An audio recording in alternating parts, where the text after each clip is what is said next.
ये बताइए, कड़ाके की इस ठंडी में आप लोग इसी झोपड़ी में रह करके जी आप लोग ये ड्यूटी पूरा करते हैं। जी जी तो ये इस झोपड़ी से आप लोगों का गुजर चल जाता है? नहीं पर नहीं चलता है। हम लोग क्या करें, मजबूरी बस में हम लोग रहते हैं। हम लोग तो मजबूर हैं जो हम लोग रहते हैं। अच्छा, पुलिस डिपार्ट के, बिहार पुलिस के वरीय पदाधिकारी जी जी यहाँ नहीं, बिहार पक्का पुलिस पक्का जैसे हम लोग है। बीएचए हैं। जी जी। जी जी बीएचए, जैसे उनको हिंदी में भोजपुरी में होम गार्ड बोला जाता है। बीएसजी के जी जवान हैं आप? जी हम लोग बीएचए हैं, ये होम तो गार्ड। ये पुलिसीय विभाग में है। जी ये तो अलग विभाग का तो है। ये पुलिस विभाग के वरीय पदाधिकारी लोग कभी यहाँ पक्का का मकान, जी, यानी जी। कि पक्की मकान बनवाने के लिए जी। इस टाइप का पहल किए हैं लोग कि नहीं? अभी लोग सोचबे नहीं किए हैं। इन लोगों को अधिकारी जैसे हैं जिनको ये चेक पोस्ट कितने दिनों से चेक चल रहा है? हो गया है, लॉकडाउन से चेक पोस्ट लगा हुआ है। लॉकडाउन से चेक पोस्ट जी। लगा हुआ है। हालांकि ये दियर क्षेत्र है और यह वही दियर क्षेत्र है जो कभी अपराधियों का गढ़ हुआ करता था। आप सोचिए, बेतिया पुलिस आपकी सेवा में सदैव तत्पर, जिसके ऊपर सुरक्षा की जिम्मेवारी है वही सुरक्षित नहीं है। बिहार सरकार विकास को लेकर के लाख दावे करती है, लेकिन बिहार सरकार की विकास की क्या स्थिति है, आप इन झुग्गी झोपड़ी को देख करके बिहार सरकार के विकास की स्थिति का अंदाजा लगा सकते हैं। जिसके ऊपर सुरक्षा की जिम्मेवारी है वही खुद सुरक्षित नहीं है।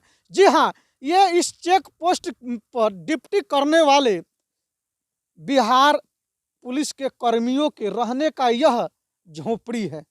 और आपको बता दें, ये check post Mangalpur check post है जो कि दियरा में है। और जब भी दियरा का नाम आता है तो आप लोग दियरा का नाम सुनकर के ही जान जाते हैं कि पूर्व में दियरा क्षेत्र किन किन कार्यों से प्रसिद्ध था। इधर देख सकते हैं, ये दियर का क्षेत्र है और इधर चारों तरफ झाड़ियां ही झाड़ियां दिखाई दे रही है। यानी कि ये दियर क्षेत्र कभी क्रिमिनलों का, कभी अपराधियों का ठहराव हुआ करता था, कभी यह दियर अपराधियों के पड़ाव का क्षेत्र हुआ करता था।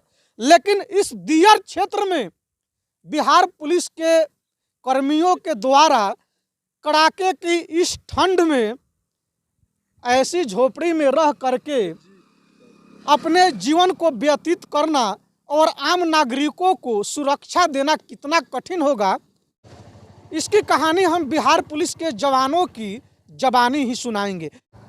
फिलहाल हम इस झोपड़ी की स्थिति दिखाएंगे, अंदर चलेंगे और अंदर की तस्वीरों को अपने चैनल के माध्यम से दिखाएंगे। आप देख सकते हैं, ये बिहार पुलिस के जवानों के रहने का यह घर है और क्या स्थिति है। तिरपाल टांग करके देख सकते हैं, तिरपाल को टांग करके और प्लास्टिक को तान करके ये लोग इसी झोपड़ी में रहते हैं और अपनी जिम्मेवारियों का ईमानदारी पूर्वक निर्वहन करते हैं। जो सरकार के द्वारा, जो बिहार पुलिस के द्वारा, जो प्रशासनिक विभाग के द्वारा, बिहार सरकार के प्रशासनिक विभाग के द्वारा इन जवानों को जिम्मेवारियां दी गई है, उसकी ये लोग ईमानदारी पूर्वक निर्वहन करते हैं और इस चेक पोस्ट पर 24 घंटा तैनात होकर के सेवा देते हैं। हम जवानों से मिलेंगे। क्या नाम है सर आपका? जयप्रकाश महतो। अच्छा, यहाँ कब से आप? यहाँ तो हो गया हमको 2-2.5 महीना हो गया सर। 2.5 महीना से? जी, इनके पास अच्छा, पहले ये पर बताइए, ये फूस का झोपड़ी है कड़ाके की इस ठंडी में, इधर आइए सर। बताइए, ये बताइए, कड़ाके की इस ठंडी में आप लोग इसी झोपड़ी में रह करके जी आप लोग ये ड्यूटी पूरा करते हैं। जी जी तो ये इस झोपड़ी से आप लोगों का गुजर चल जाता है? नहीं पर नहीं चलता है। हम लोग क्या करें, मजबूरी बस में हम लोग रहते हैं।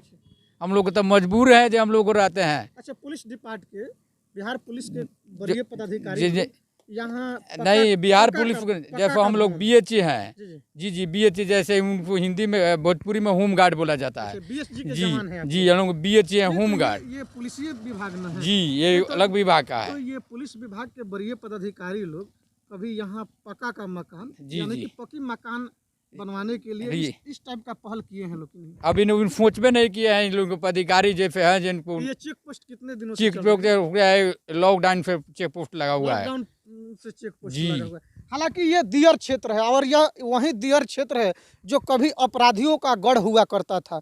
आप सोच सकते हैं आम पब्लिकों की सेफ्टी के लिए, आम पब्लिकों के सुरक्षा के लिए इन जवानों को यहाँ लगाया गया है। और यदि ये लोग अपराधियों से कभी मुठभेड़ में भिड़ जाते हैं तो सोचिए ये लोग कैसे अपने जान को बचा पाएंगे। क्या इस मड़ई में, क्या इस झुग्गी झोपड़ी में ये लोग सुरक्षित रह पाएंगे, ये सवाल खड़ा होता है। आखिर बिहार सरकार और ख़ास करके बिहार सरकार का जो पुलिस विभाग है, पुलिस प्रशासन यानी कि पुलिसिया प्रशासन जो है, आखिर इस पर पहल क्यों नहीं कर रही है? क्या नाम है सर आपका? अमीन राय। अच्छा, आप यहीं पे डिप्टी जी पे जी तैनात हैं? जी। तो ये बताइए सर, आप यहाँ कितने दिन से तैनात हैं? हम तो हुआ 6 दिसंबर से हम यहाँ पर हैं। 6 दिसंबर से हैं। तो इस झुग्गी झोपड़ी में आप लोग देखिए डिप्टी पूरा हो सर, जाता हम है? लोग का माना बात यही है कि हम लोग अगर अपने परिवार के लिए अब कष्ट नहीं झेलेंगे तो सरकार अगर जैसे भी रखती है वैसे तो रहना है, परिवार ये को परवरिश दियर करना है। क्षेत्र है और दियर दियर क्षेत्र के है इस क्षेत्र में आप ना। लोग कड़ाके की इस ठंड में है ना। आप लोग ये अपनी ड्यूटी पूरा करते हैं। बिहार का जो पुलिस व्यवस्था है, हाँ, एक यहाँ सेफ छोटा सा सेफ मकान नहीं, सेफ कोठरी नहीं है, है, सेफ कोठरी नहीं है। बात कहाँ ये तक अच्छा है? है ना, अच्छा तो नहीं है। सेफ कोठरी रहता है तो ठीक रहता है ना। जैसे ताले कुंजी लग सके, हर चीज़ सुरक्षा रह सके, उतना नहीं है। लेकिन फिर भी मजबूरी में हम लोग ड्यूटी करेंगे तब ना भोजन चलेगा, चाहे परिवार का परवरिश होगा। तो फिलहाल जहां आप इस बोर्ड को देख रहे हैं, सीमा समाप्त लिखा हुआ है और ये लिखा है कि बेतिया पुलिस आपकी सेवा में सदैव तत्पर। बेतिया पुलिस आम पब्लिकों की सेवा में सदैव तत्पर तो है ही, लेकिन बेतिया पुलिस की सेवा की क्या स्थिति है आप देख सकते हैं। बेतिया पुलिस की सेवा किस तरीके से है, बेतिया पुलिस के जवानों की सुरक्षा की क्या स्थिति है और क्या तैयारियां हैं, इसको आप देख सकते हैं। फिलहाल हमारी पहल कैसी लगी और बिहार सरकार के द्वारा, बिहार का पुलिस प्रशासन के द्वारा, बिहार का पुलिसिया विभाग के द्वारा जवानों के लिए जो सुविधा मुहैया कराई गई है, यह सुविधा आप लोगों को कैसी लगी, इस पर आप लोग अपनी राय कमेंट जरूर रखिएगा। कैमरा पर्सन जितेंद्र के साथ कुमार राकेश, KR मीडिया, बेतिया।